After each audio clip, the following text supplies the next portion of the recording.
ಸ್ನೇಹಿತರೆ, ಡಿವಿಜಿ ಎಂಬ ಮೂರಕ್ಷರದಿಂದ ಆಧುನಿಕ ಕನ್ನಡ ಸಾಹಿತ್ಯವನ್ನ ಹಲವು ಮುಖಗಳಲ್ಲಿ ಶ್ರೀಮಂತಗೊಳಿಸಿದವರು ದೇವನಹಳ್ಳಿ ವೆಂಕಟರಮಣಯ್ಯ ಗುಂಡಪ್ಪ.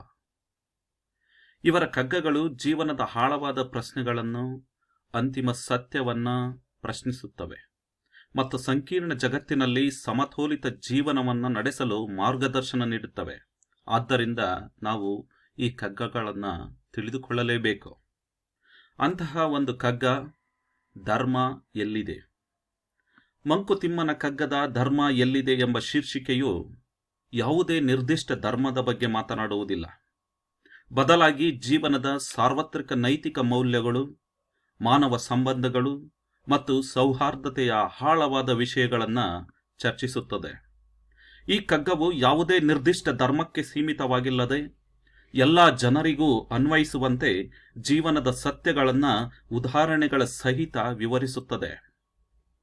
ಮೊದಲಿಗೆ ಧರ್ಮ ಎಲ್ಲಿದೆ ಎಂಬ ಕಗ್ಗವನ್ನು ಓದೋಣ.